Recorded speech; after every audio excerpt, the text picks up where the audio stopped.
ఇది చాలా దారుణం. ఊర్లో ప్యాకెట్ దిన్నెల్లో పర్మిషన్ ఇచ్చారు.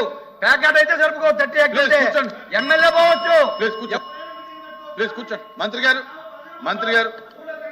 గారు కూర్చోండి. అధ్యక్ష, సోదరుడు తుమ్మాటి మాధవరావు గారి యొక్క ఆవేదన అధ్యక్ష చాలా సుదీర్ఘంగా చెప్పారు అధ్యక్ష. ఈ రాష్ట్ర విభజన జరిగిన తర్వాత 14-19లో చాలా కంపెనీలు వచ్చినాయి అధ్యక్ష. 19-24లో అయ్యే కంపెనీలన్నీ పారిపోయినాయి అధ్యక్ష. ఏ కంపెనీకి ఒక్క కంపెనీ కూడా రాని పరిస్థితి అధ్యక్ష. తరిమేసిన పరిస్థితి అధ్యక్ష. అయితే అధ్యక్ష, వేగవంతమైనటువంటి పరిస్థితుల్లో మంచి కూర్చొని మాధవరావు గారు స్థిరమైన పారిశ్రామిక అభివృద్ధి జరగాలి. కూర్చోండి సార్. ఆయన మాట్లాడినప్పుడు ఉన్నా సార్. మాధవరావు గారు మీరు కూర్చోండి. ఆయన చెప్పిన తర్వాత మీరు ఏదైనా సప్లిమెంటరీ ఉంటే అడగండి సార్. వేగవంతమైనటువంటి మరియు స్థిరమైన పారిశ్రామిక అభివృద్ధి ఉండాలన్న లక్ష్యంతో మేము ఎంతో మందికి ఇన్సెంటివ్స్ ఇచ్చి, ఎందుకంటే రాక్షస పరిపాలన ఒక మంచి సుపరిపాలనకు వచ్చింది కాబట్టి ఈ పరిపాలన యొక్క ఔన్నత్యాన్ని గుర్తు చేస్తూ వాళ్ళని నేను చెప్పడం జరిగింది అధ్యక్ష. అందుకే ఇండస్ట్రీస్ వస్తున్నాయి అధ్యక్ష. అదే విధంగా అధ్యక్ష, మా సోదరు ఒక మాట చెప్తా అధ్యక్ష. ఎందుకంటే ఆ ఇండస్ట్రీని ఎందుకు వ్యతిరేకిస్తున్నాడో రేపు పొద్దున పశ్చాత్తపాటు ఆయనే అధ్యక్ష. ఎందుకంటే నలుమూలలో కూడా ఈ రోజు రాష్ట్రంలో ఒక కియా ఉంది అధ్యక్ష. గతంలో ఎలా ఉండింది, ఈ రోజు ఆ ప్రాంతం ఎలా ఉంది అంటే, మొన్న పాకిస్తాన్ దాడిలో ఒక నాయకుని అతను చనిపోతే నేను పెనుగొండ వెళ్ళే అధ్యక్ష. అక్కడ వాళ్ళ తల్లిదండ్రులు అక్కడ కియాలో పనిచేస్తున్నారు, మాకు ఉపాధి కలిగిందని ఫ్యాక్టరీ వచ్చింది. వాళ్ళు గర్వంగా చెప్పారు. చనిపోయిన శవం దగ్గర కూడా పాప ఆ బాధలు కూడా వాళ్ళు చెప్పారు, ఈ కియా రావడం వల్ల మా జీవన పరిమాణాలు మారినాయి అని. అట్లా మీరు చూసుకోండి సార్. ఇప్పుడు వారి కాన్స్టిట్యూన్సీ ఉంది, మూలాపేట అవ్వచ్చు, ఇటు సులూరుపేట అవ్వచ్చు, అటు శ్రీసిటీ అవ్వచ్చు. ఇలాంటి ఇండస్ట్రీస్ వస్తే ఉపాధి కల్పనట్టుంది, భావితానికి మంచి దేశంలో అవుతాం అధ్యక్ష. అట్లాగే ఈవెన్ నా కాన్స్టిట్యూన్సీ కూడా అధ్యక్ష చెప్పాలి అధ్యక్ష. ఆయన చెప్తున్న బాధ నాకు బాధ కూడా ఉంది అధ్యక్ష. నా కాన్స్టిట్యూన్సీలో 20 సంవత్సరాల ముందు వ్యాన్ పిక్ అని కూడా వచ్చేది అధ్యక్ష.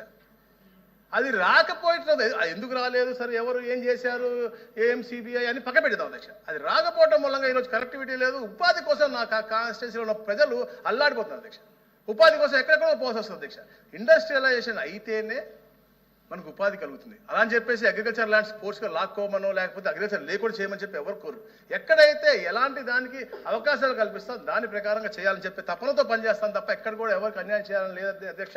ముఖ్యంగా మన సోదరుడు కూడా అంటే అతని భూమి మిగిలిపోవాలి, పక్కన భూములు పోవాలని ఆలోచన చేస్తాడేమో నాకు తెలియదు కానీ, బట్ ఇండస్ట్రియలైజేషన్ ఎప్పుడు ఉంది, ప్రతి గవర్నమెంట్ కూడా చేసుకుంటూ పోతూ ఉంటుంది, దాన్ని క్యారీ ఫార్వర్డ్ అవుతూ ఉంటుంది అధ్యక్ష. అయితే అధ్యక్ష, రామాయపట్నం పోర్ట్ అనేది అధ్యక్ష అది ఎస్ట్రోయల్ ప్రకాశం జిల్లాలో కళ అధ్యక్ష. తప్పకుండా రామాయణ పోర్టు కట్టాలి అని చెప్పేసి ప్రతి అప్పుడున్న గవర్నమెంట్ అనుకున్న అధ్యక్ష.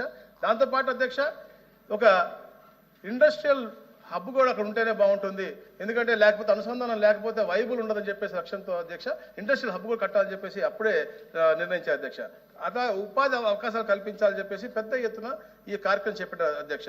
అయితే అధ్యక్ష 2018 GOMS నంబర్ 28 అధ్యక్ష దాని ద్వారా అది నిర్ణయించారు అధ్యక్ష. దాని తర్వాత అధ్యక్ష వారు చెప్పినట్టుగా ఇండోసోల్ సోలార్ ప్రైవేట్ కంపెనీ అధ్యక్ష ఆ సోలార్ పీవీ మాడ్యూల్స్ కోసం 43,000 కోట్ల రూపాయల పెట్టుబడితో ముందుకు వచ్చారు అధ్యక్ష. దీని కంపెనీకి అధ్యక్ష GOMS నంబర్ 66 తేదీ 15/9/2022 ద్వారా 5,148 ఎకరాల భూమిని సేకరించి ఇవ్వాలని నిర్ణయించారు అధ్యక్ష.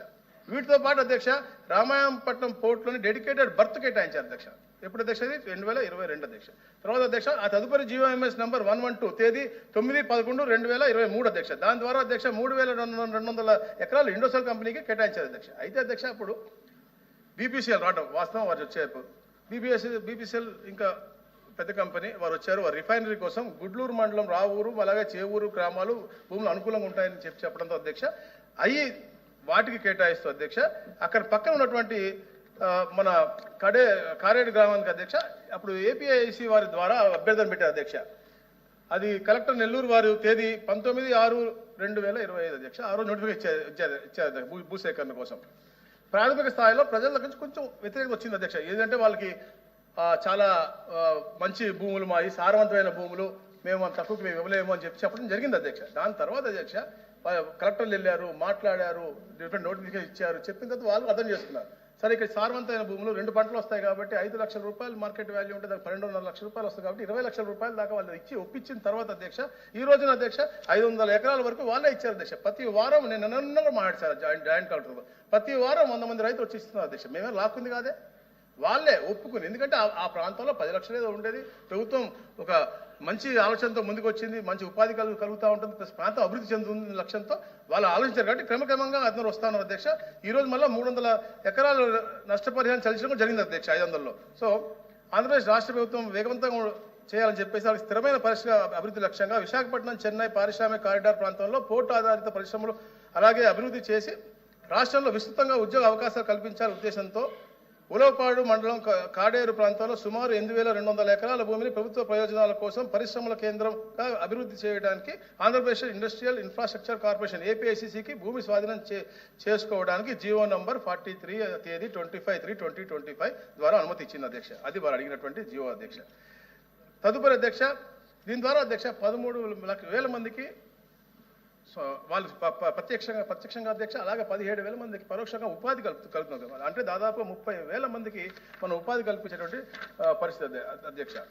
అలాగే అధ్యక్ష, మనకి ఇన్ఫ్రాస్ట్రక్చర్ కార్పొరేషన్ ఎస్పీఎస్ఆర్ నెల్లూరు జిల్లా కలెక్టర్ ఉలపాడు మండలం కరేడు ప్రాంతంలో అధ్యక్ష 7,023.54 ఎకరాల ప్రైవేట్ భూమి మరియు 1,190 ఎకరాల ప్రభుత్వ భూమి కలిపి మొత్తం 8,214 ఎకరాల భూమిని స్వాధీనం చేసుకోవాలంటూ అభ్యర్థించింది అధ్యక్ష.